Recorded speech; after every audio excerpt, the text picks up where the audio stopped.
तो हमारा अगला टॉपिक है सेकेंडरी ट्रीटमेंट, और जिसको हम बायोलॉजिकल ट्रीटमेंट भी कह रहे थे। अब सेकेंडरी ट्रीटमेंट पढ़ना है, प्राइमरी ट्रीटमेंट पढ़ चुके हैं हम सीवेज ट्रीटमेंट का। तो अब क्या होगा, हमने लार्ज एरेशन टैंक लिया है, इस लार्ज एरेशन टैंक के अंदर हम इफ्लुएंट डालेंगे जो हमने प्राइमरी ट्रीटमेंट से लिया था। अब प्राइमरी ट्रीटमेंट वाला इफ्लुएंट हम इसमें डालेंगे और उसे ट्रीट करेंगे। अच्छा, ये जो इफ्लुएंट है इसके अंदर ऑर्गेनिक वेस्ट बचा है, सॉइल पेबल्स वगैरह तो हमने प्राइमरी ट्रीटमेंट के स्टेप में ही हटा लिया था। अब ये जो इफ्लुएंट है इसमें क्या हो रहा है, एक जगह से हम एयर को पंप कर रहे हैं, यहाँ से कॉन्स्टेंटली यहाँ पे इसको मिक्स करा जा रहा है और यहाँ से एयर पंप हो रही है। अब जहाँ एयर पंप होएगी और यहाँ कंटिन्यूस मिक्सिंग होती रहेगी तो यहाँ पे फ्लॉक्स बनेंगे। फ्लॉक्स क्या होते हैं, फ्लॉक्स मिक्सचर होते हैं किसका, बैक्टीरिया का और फंगल फिलामेंट का, और ये क्या करते हैं, एक जाल सा बना देते हैं। ऊपर एक क्लाउडी से जाल बन जाएगा जिसके अंदर बैक्टीरिया और फंगल ग्रोथ हो रही होगी। अब ये जो फ्लॉक्स हैं, जब यहाँ पे एयर पंप होगी तो और ज़्यादा एरोबिक बैक्टीरिया की ग्रोथ होगी और ज़्यादा फ्लॉक्स बनेंगे। ठीक है, अब ये जो माइक्रोब्स हैं, ये जब इनकी ग्रोथ हो रही होगी, इनकी ग्रोथ के टाइम पे ये ऑर्गेनिक मैटर को कंज्यूम करेंगे, और हमें क्या करना है, इस इफ्लुएंट के अंदर से ऑर्गेनिक मैटर ही तो रिमूव करना है, तभी तो पानी साफ होएगा। जो केमिकल घुले हुए हैं, जो ऑर्गेनिक मैटर इस पानी में है, हमें इसे रिमूव करना है। तो माइक्रोब्स ग्रो करेंगे, और जब ये ग्रो करेंगे, ये एरोबिक बैक्टीरिया, फंगल फिलामेंट, तो जब ये ग्रो करेंगे तो ये ऑर्गेनिक मैटर को कंज्यूम कर लेंगे, और ऑर्गेनिक मैटर को कंज्यूम कर लेंगे तो पानी साफ हो जाएगा। लेकिन हमें याद रखना है, जब ऑर्गेनिक मैटर ये कंज्यूम कर लेंगे तो पानी के अंदर जो बीओडी होगा वो डिक्रीज हो जाएगा। बीओडी क्या होता है अभी हम पढ़ेंगे।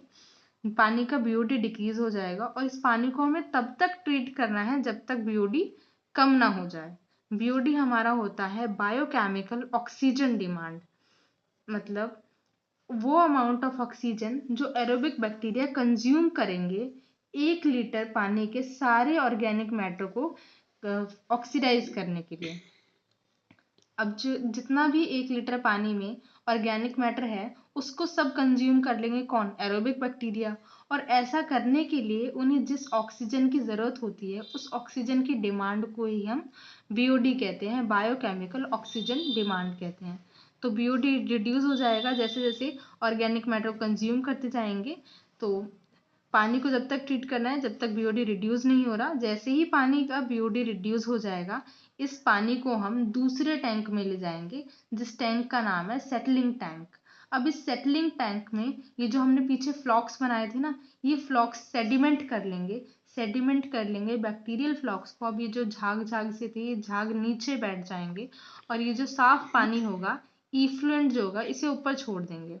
ठीक है, अब ये जो साफ पानी है इसको हम क्या कर देंगे, रिलीज कर देंगे नेचुरल वाटर बॉडीज में, जैसे कि रिवर्स हो गई, स्ट्रीम्स हो गई, उनमें डाल देंगे ये। और ये जो नीचे बच गया, इस नीचे बचे हुए सेडिमेंटेड बैक्टीरियल फ्लॉक्स को हम कहेंगे एक्टिवेटेड स्लज। इस एक्टिवेटेड स्लज को हम 2 पोर्शन में डिवाइड कर लेंगे, एक तो छोटा सा पोर्शन स्मॉल पोर्शन, और एक बड़ा पोर्शन लार्ज पोर्शन।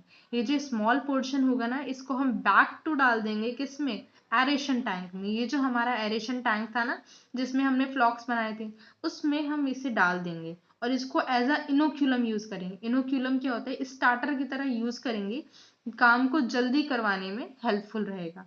तो small portion of activated sludge जिसके अंदर एरोबिक बैक्टीरिया और फंगल फिलामेंट थे उसको हमने लार्ज एरेशन टैंक में डाला, और जो लार्ज पोर्शन होगा एक्टिवेटेड स्लज का उसको हम डाल देंगे अनएरोबिक स्लज डाइजेस्टर में। जो लार्ज पोर्शन होगा एक्टिवेटेड स्लज का उसको हमने ट्रांसफर कर लिया था किसमें, अनएरोबिक स्लज डाइजेस्टर में।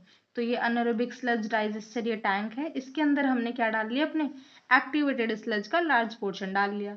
अब इस टैंक के अंदर हमारे अनएरोबिक बैक्टीरिया होंगे जो कि डाइजेस्ट कर लेंगे एरोबिक बैक्टीरिया को, और जब ये डाइजेशन करेंगे तो उस टाइम ये प्रोड्यूस करेंगे मीथेन, हाइड्रोजन सल्फाइड और CO2 कार्बन डाइऑक्साइड।